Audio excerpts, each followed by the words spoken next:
Bom dia, sétimos anos. Espero que estejam bem. Vamos então iniciar aí a correção, né, das atividades aí complementares referentes ao assunto aí da primeira semana. Então, na primeira questão aqui, nós temos uma situação problema, né, que fala do vazamento, né, de 3 torneiras. A primeira pingando de 4 em 4 minutos, a segunda de 6 em 6 minutos e a terceira de 10 em 10 minutos. E estas 3 torneiras, né, elas pingaram juntas às 2 horas. E quer saber qual seria a próxima vez, né, em que elas pingarão juntas novamente. E nós temos aí, então, 4 opções de resposta. Então, esse tipo aqui de problema, você observa que ele traz sempre no enunciado uma coincidência, né? Um momento que seja comum. Então, veja só, aí, para nós resolvermos, então, esse problema, nós utilizamos do mínimo múltiplo comum. E aí, então, nós fazemos o MMC de 4, de 6 e de 10. No MMC, nós fazemos uma fatoração simultânea, né? No caso, são 3 números, nós vamos, né, fatorar aqui ao mesmo tempo os 3. Nesta situação aqui, os 3 números são divisíveis por 2. Ótimo! Então, 4 dividido por 2 dá 2, 6 divididos por 2 dá 3, 10 divididos por 2 dá 5. Como nós ainda temos ali um número par, que é o 2, e ele é divisível por ele mesmo, nós utilizamos aqui o 2. 2 divididos por 2 dá 1, o 3 não é divisível, nós repetimos, o 5 não é divisível, nós repetimos. O próximo aqui a ser dividido é o 3, que é divisível por ele mesmo. Então, repito aqui o 1, 3 divididos por 3 dá 1, repito o 5. Agora, o 5, ele é divisível por ele mesmo. Então, eu tenho aqui de quociente 1, 1, 1. Encerrei a minha fatoração. Vou multiplicar esses fatores. 2 vezes 2, 4, 4 vezes 3, 12, 12 vezes 5, 60. Então, esta situação aqui do vazamento, né, das 3 torneiras ao mesmo tempo, acontece a cada 60 minutos, né? Ou seja, de 60 em 60 minutos. 60 minutos é correspondente a 1 hora. Se isso aconteceu às 2 horas, eu somo aqui no caso 1 hora, quer dizer que o próximo vazamento, né, ele vai acontecer às 3 horas. Então, a resposta correta é a letra B. Depois, na questão número 2, diz o seguinte: sendo x o algarismo das unidades, determine os seus possíveis valores de modo que o número abaixo seja divisível por 3. Então, veja só, a minha unidade aqui é formada pelo x, a dezena pelo 3, a centena pelo 4. O critério da divisibilidade por 3, nós temos que somar os algarismos das unidades. Se ele der uma soma que seja múltiplo de 3, todo aquele número é divisível por 3. Então, aqui, se eu experimentar o zero, 4 mais 3 são 7, 7 mais 0 dá 7. 7 não é múltiplo de 3. Vou experimentar o 1. 7 somado com 1 dá 8. 8 não é múltiplo de 3. Vou experimentar o 2. 7 com mais 2 resultou em 9. 9 é um número múltiplo de 3. Então, se eu ponho 2 ali, eu tenho 432. este número é divisível por 3. Se eu experimento aqui o 3, eu vou encontrar 10, não é múltiplo de 3. Se eu experimento aqui o 4, eu vou encontrar 11. 11 não é múltiplo de 3.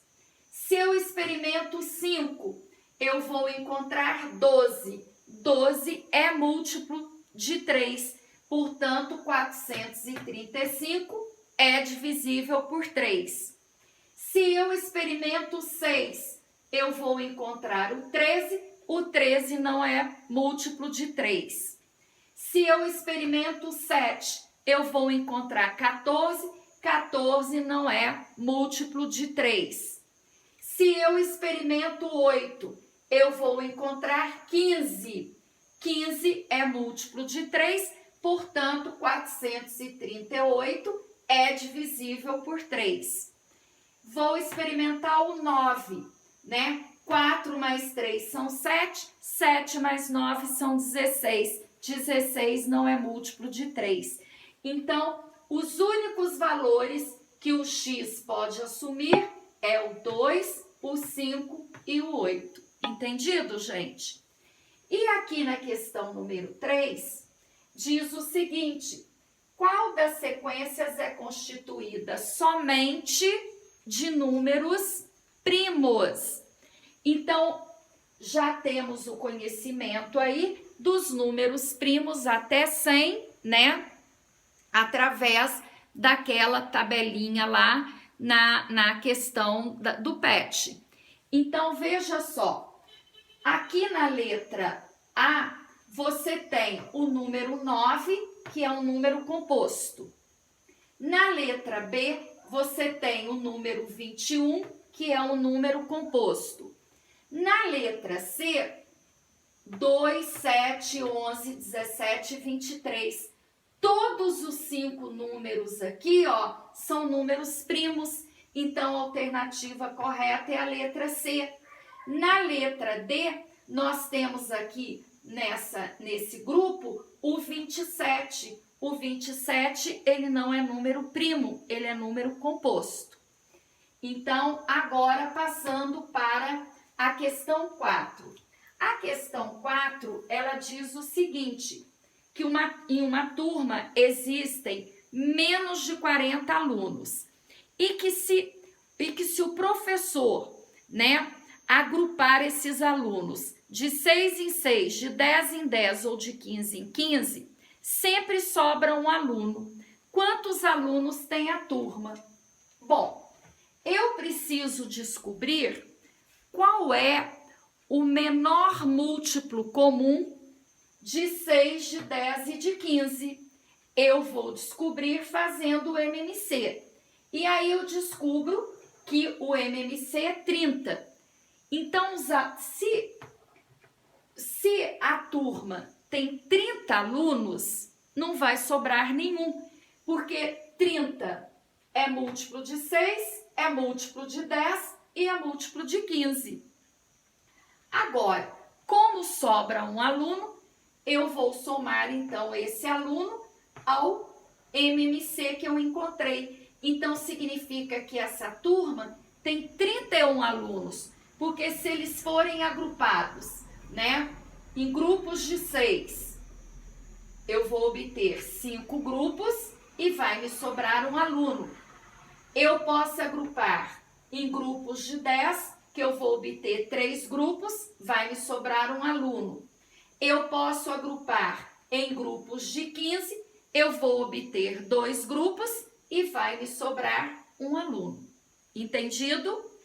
E a última questão aí diz o seguinte: um número natural está compreendido entre 299 e 400. Então, esse número, ele é maior que 299 e menor que 400. É uma condição aqui.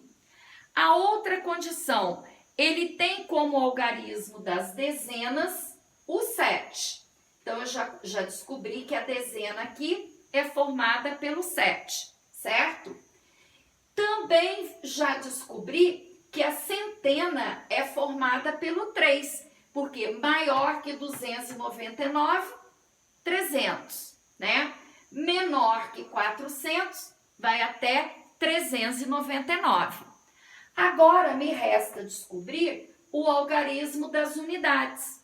Ele diz que ele tem como esse número, ele é múltiplo de 5 e não é múltiplo de 2. Bom, para ser múltiplo de 5, aqui na unidade eu tenho que ter o 0 ou o 5, certo?